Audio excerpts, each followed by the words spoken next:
Perfect.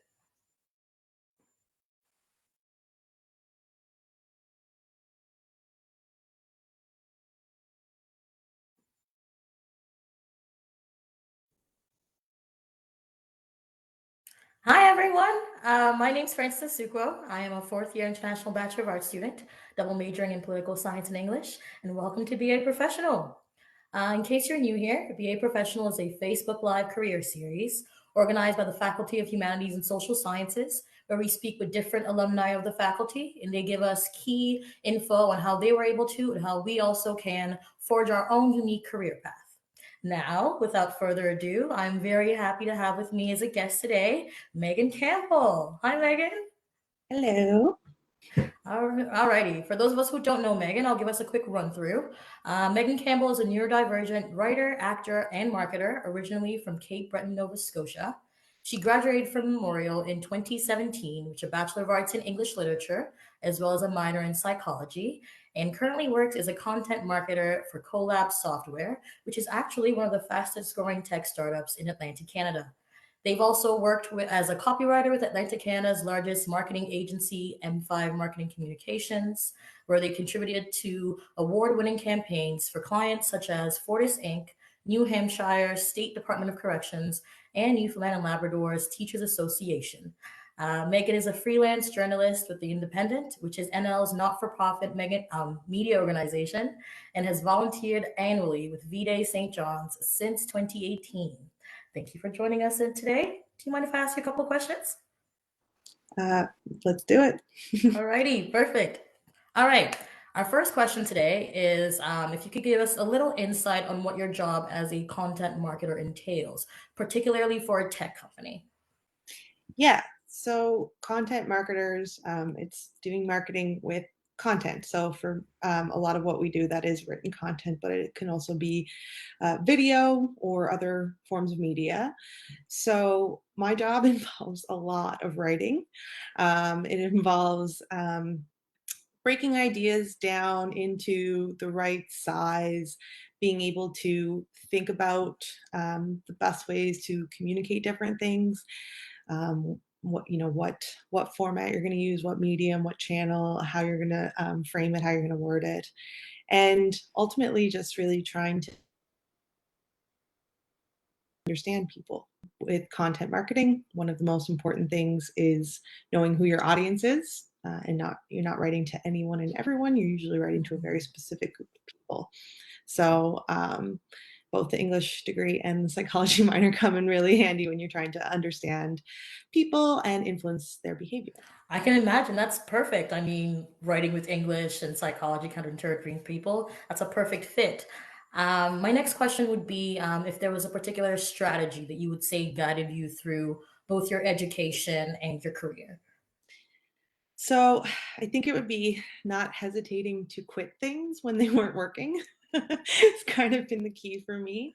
I did graduate with my BA, and I'm very, very happy to have landed on a BA, and English and psychology were the right programs for me. But I actually took 9 years to do it because I started out as, actually, believe it or not, a pharmacy student. So I was on more of the science track and was in pharmacy, and I realized pretty quickly that it wasn't right for me. So I switched into actually commerce from there, and I did a couple of commerce where I did a marketing work term, and again decided that that wasn't the right program to keep going in, and I found my way to arts and English and psychology at MUN, and it was really easy to tell as soon as I started as an English student and an art student, like this is the right degree, this is the right place for me. And from there, my English degree has been really key to all my jobs in marketing from then on. So I think if I had just stuck it out in one of those initial programs, I wouldn't have gotten where I am, or been, been equipped with the same skill set that my arts degree gave me. That has been instrumental in everything I've done in my career since then. So not hesitating to quit, try things, give it a good try, push through hard times, but get out of there if it doesn't feel right. No, for sure. I totally get that. I'm glad you were able to, find your way in the end. Um, My next question would then be if there was a particular person or even group of people that maybe you were looking up to throughout your education and your career that you were kind of emulating after, if you could tell us. Yeah, so there's not really like a specific single person or set of people that were, constant role models throughout that time. I think there's a lot of different people I've looked up to in a lot of different ways and tried to emulate. But if I were to sum it up, I guess it's really anyone who kind of made their own path. Leaving pharmacy early on, I kind of knew that I didn't really wasn't really suited or wasn't really it just wasn't going to happen for me to do something very straightforward, set in stone, like here's your degree, here's your job title that matches the degree you got, and like this very step by step process. I kind of knew that whatever way I went early on, it was pretty obvious I was going to be making my own path. So I was really interested all through my degree and still am now in finding out how people got to where they were. And I always found it more interesting when there was sort of a twisty, turny path to what they got into, and just sort of following their interests and not being afraid to quit things because it's really I had to switch programs a lot of time. I really like finding other people who did some switches and U-turns and things Mhm. like that. No, for sure. I'm sure it can definitely be scary, kind of switching and changing career paths and whatnot, and I mean, majors and whatnot. But you got there in the end. That's all that matters, right? Alrighty. I think we've all heard at one point or the other in university, I'm sure, how important networking is, whether that be informal or formal networking. Could you tell us just how networking has played a role in your career specifically? Yeah, so I mean, there's so many like big and small ways. We could do a whole session just on that. Um, but I think in one way, networking was really important to me because I was someone who was switching, and so my network was very varied. But being able to keep in contact with people, I have friends who did become pharmacists, and I'm still in touch with them, and sort of being able to reach out to them for things in their realm of expertise is really nice, and it's just a little small way of having a source of people to ask questions, especially and you're doing marketing for all kinds of different clients, and it's changing all the time, and you need to really quickly get up to speed on different industries. But then, sort of how I first got into tech was through my network, really. There was a job opening and I put in a job application, but I knew someone who had worked there. And so I reached out to them to ask, what their experience had been like working for that company and what they thought I should focus on in my application and just sort of these different questions. And they were able to send an email to the manager that they had worked with. And it really changes your approach to the job search process when you can sort of talk to a real person, have a real conversation with someone who knows what that organization operates like. Because a job posting, no matter how well written and how great it is, it's only going to tell you so much. And so that, I did end up getting that job. And so there's the small ways, like just having different people to tap into to ask different questions. And then there's the big ways where, that really changed my career, helping me pivot into tech. And I think it was really helpful to have a connection who had worked there, and then I was able to talk to them and approach them. And because we had that reciprocal relationship before that, it was really natural, and yeah, it's helpful. Perfect. Yeah, that's definitely a good way to look at networking for those of us who haven't kind of expanded our circle just yet. My next question would be, in your personal opinion, what skills and experiences would you advise current BA students to focus on while they're acquiring their degree, that would then increase their chances of both kind of the job application process, like you had just mentioned, and then also when they do find themselves in particular jobs? What skills and experiences would you advise them to kind of pursue? Yeah, I think the answer to this on a specific level is going to be pretty unique to different people. Depends on where your current strengths are and where your current gaps are and what you're interested in doing. So I think because of that, what I would say is focus right now on getting to know yourself, because I think it's really easy to take that part for granted. You're never going to have a better time, and I mean, the earlier you do it, the better. But just sort of taking that time to get to know yourself, explore a bunch of different things. I think there are certainly skills and particular things you can develop that are going to be helpful for any person in any role, but having the experience of trying many different things right now is going to help you figure out what you do like and what you don't like. 'Cause it's really hard to do that without trying things. But I think overall, um, really being intentional about saying, like, I'm going to get to know myself and I'm going to try something that I normally wouldn't try, because if I don't try it now, I might not find out if my perception of what I think I like or don't like is true. We tend to put ourselves in boxes and stuff like that. And sometimes something you didn't like when you were younger, you've changed, or it's a different, you can approach it differently now. Like, I know people who become public speakers who thought they would never ever get up and speak in front of people. But I think just pushing yourself to try a bunch of different things and being intentional, saying, like, I'm doing this to get to know myself better, and trying to really get that sense of who you are. Most definitely, kind of testing the waters. You might be shocked at what you find. I'm going to take a quick break from the questions I have. It seems like we've got a question from Facebook. Someone's asking you, Megan, if there are many job opportunities for writers in Newfoundland that you know of, Mhm. and if so, how do you say someone could begin a career in writing? Yeah, it's a good question. I English was always my favorite subject, but I was kind of encouraged to pursue the other path that I tried first. And, you know, I always loved writing, and people would, growing up, it's just sort of the perception, and what I heard was like, there are no jobs for writers. Like, you can't get a job as a writer. Like, that's not a thing, or do that on the side. It's a hobby, all this kind of stuff. But writing is actually a really, really crucial business skill. So my first job title when I graduated with my BA was writer, like copywriter, creative, time salary job. Like, that was the beginning of my career. So it was kind of validating because it's like those jobs do exist. You can work as a writer, but I think it would depend on what kind of writing you really want to do or are open to doing. Um, you, you know, if you want to be a full time poet, that's going to be tougher. Like, your path to get there is going to look a little different. But marketing is a lot about writing, and particular roles more so than others. Um, s- there's journalistic paths that you can go. There's a freelance paths that you can go. There's technical writing. We're looking to add a technical writer to our team soon at CoLab, and that's a very different style of writing than marketing writing. Um, so, how can someone begin a career in writing? I think it would start with thinking about what kinds of writing you're open to doing, learning more about the different ways that you can be a writer. Like, do you want your job title to be writer, or do you want writing to be the large focus of what you do?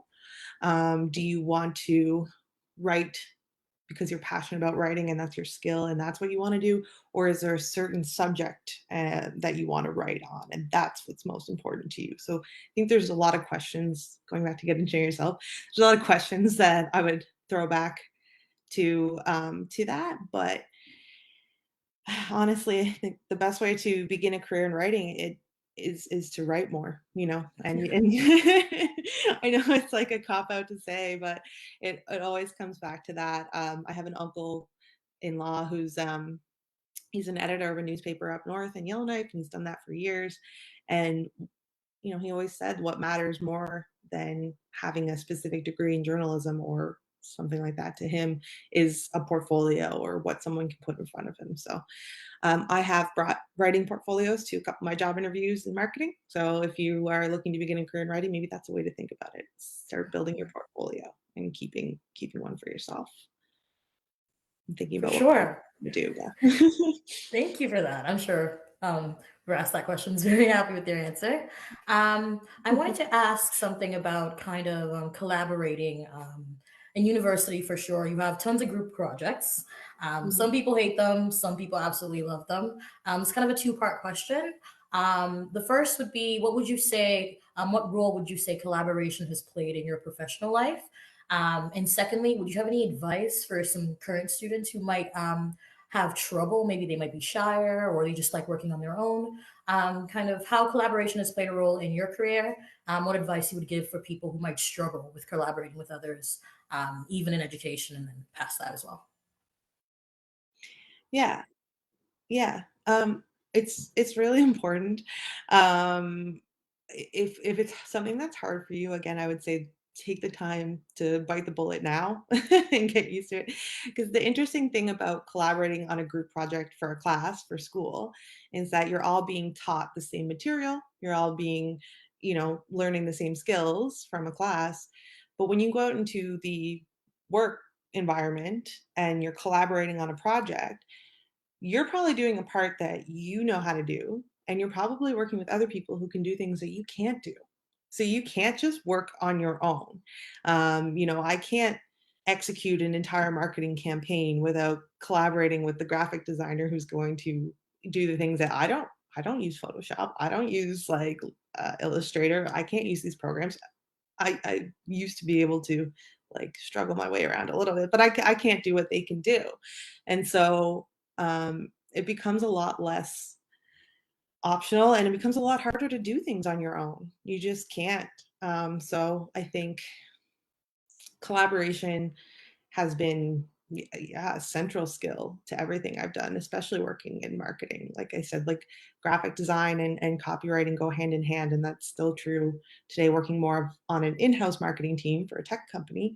It's not the same agency environment, but we're still, everything is at the team level. And working independently is really important when you've met with your group and you figured out what parts you need to take care of. But it's I think more and more, no matter what role you're in and what work you do, collaborating with other people is going to be pretty hard to avoid. There are some jobs I think you can do on your own, but it's few and far between. I definitely agree. It's kind of the way the world is, right? You won't know everything. In pretty much any position, you'll have to work with someone else, right? Um, the next question I wanted to ask is tech isn't usually one of the quote unquote stereotypical careers you think of when you think of the career fields that BA students go into after they graduate. What would be your take on the technology sector? I know you've mentioned about how writing has helped you in your career, but what would be your take on the technology sector as a whole, as a place for an HSS graduate to be employed? Yeah, I you can't grow a tech sector or without arts students in it or HSS students in it. And I think that is a kind of a persistent view of it's a STEM sector, and so it takes STEM education to run it. But it really is more of the STEAM situation. It's so important to have diverse views, and what humanities and social sciences bring to the table is a lot of um, the human aspect of things, and you know, um, oh, I lost my train of thought. I've had a meeting, before to get feedback at work, and it's been pointed out. I'm one of the few art students currently that works there. We have more than me now, but um, it's been pointed out that the way I see things is different. It's different than a lot of the people that work there. We have a lot of developers, we have a lot of technical staff, and that difference of view is it's so valuable, and that's been said to me directly. So it's not just me saying it is important. I know it's felt by other members of the organization, and that ability to think about things differently is really valuable because when you're building technology, there's so much more that goes into building good technology than just the technical skills to make a piece of software thing. Can run really fine, but if you don't have that understanding of people and that viewpoint that the humanities and social sciences give you, and that ability to think critically. And if you can't bring all that into the process of building tech, you're going to have really cool tech that can do cool things that nobody wants or doesn't actually help people. I can imagine definitely bringing that human aspect to the tech industry. Um, One thing I wanted to ask, it seems like you found what you love to do, um, but I wanted to ask, is there anything that you wish you had known when you started looking for a job, maybe when you first started your career in general? Kind of anything you wish you had known then you can kind of give current BA students so they don't have to find that out after as well? Yeah, I thought this was like one of the tougher questions, but it it's I think the difference when you're transitioning into sort of your work life is it's owning your role, as opposed to when you're a student and you're sort of feel like you're in this position of trying to, live up to other expectations. I think humanities and social science professors and classes do a better job than maybe some of the other fields of encouraging you to think sort of about the assignment critically and push back on it. But I think that's something that I would have done sooner is sort of not being afraid to, yeah, to own what like when I was at the ad agency and I was, my first few months after graduating, so I was still pretty early in my career, we were going to pitch an idea to a client for a campaign concept, and I told my creative director that I didn't think the idea we had was very good. We should come up with another one. I said it nicely. Um, and we did come up with a second idea. We pitched both. But the second idea is the one that the client chose. And I think the reason I felt confident to do enough to do that and say that was because the for that particular campaign, I was in the target audience. Like I fit the demographics of who we were trying to target for that campaign. And I knew it wasn't resonating with me. I thought, well, if it's not resonating with me and I'm in the target audience, then I need to say something. And my assignment was just to look at the words and just to write the copy and, technique. But part of part of the expectation when you switch from school to work is that you're not just going to uncritically accept the assignments you're given. It's you're there as a whole organization to achieve a goal, whether you're working public sector, private sector, non for profit, doesn't matter. And so being able to own your role, like even if it's really small and really entry level, whatever your role is, owning what you're there to do and using the critical analysis skills that come from your arts and humanities background to say, is this the right thing to do that's going to help us achieve our goals and knowing what your role is and in the organization and being able to push back if you think that this doesn't make sense. Definitely, kind of being confident in yourself. Everyone's got a little bit to bring to the table, whether or not you're just starting out or further down in your career path. I love the answers so far. I've got one last question, if you don't mind. I think myself included, what you do with your degree after you graduate is definitely a source of worry and unease for lots of BA students. Kind of this idea, that whole Bachelor of Arts barista. Kind of, I'm going to end up just working in a coffee shop after I graduate. Is there anything you would like to say to current BA students? Any advice you would give them? People who may be concerned or worried or even scared about whether or not they even have or what kind of career prospects they have after they graduate with a BA? Mhm. So I feel this particularly hard because Same.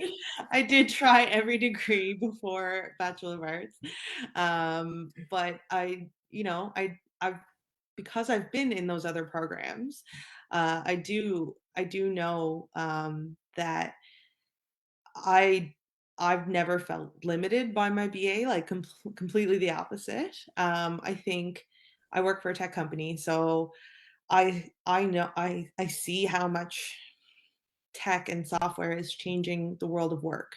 And your humanities and social sciences are the hardest thing to replace with machines. Like, if there are, skills out there that are going to become in the highest demand as we move towards a world where there's more tech and more software taking care of more things, you're always still going to need technically minded people, but you're never going to stop needing the humanities and social sciences. And I think that perception that there's, the barista joke, which, like, I worked for years in the service industry too, but to get through my degree. But that stereotype, we'll say, I think it just comes around because there's not fewer opportunities when you have a BA. There are almost more. It's just so wide open that I think sometimes people who don't know better don't see um, what's available. But there are so many paths that, yeah, if anything, the problem is there's too much you can do with a BA. Definitely a lot of variety. So people saying, "Oh, I don't know which to choose," so there is none. And the last thing I would like to say is, last bit of advice you would give to any BA students that are currently planning for their career. What would it be? Oh, I've said a few things during this session, but I almost would just repeat some of those things. Like, get to know yourself and just try things, and don't be afraid to try a lot of different things, and don't be afraid to quit the ones that don't work and don't feel right. And try not to make assumptions about yourself. Like, kind of, that's, I guess, partly what I mean when I say being intentional about getting to know yourself is the more things you try, the more you're going to know. And yeah, any skills you develop are gonna help you along the way. You never really know where it's going to lead you. Perfect. All right. Thank you so much, Megan, for coming, taking the time out and talking to us and answering our questions. I definitely benefit from those answers myself, and I'm sure everyone watching did as well. And thank you, everyone, for everyone watching. Thank you for tuning in to BA Professional. If you'd like to tune in to another episode where we meet yet another alumni of the BA and talk to them about their career path, make sure to tune in on November 8th. Our next episode will be on November 8th. Again, thank you so much, Megan, and thank you to everyone watching. I hope you guys have a great rest of your day. Thanks.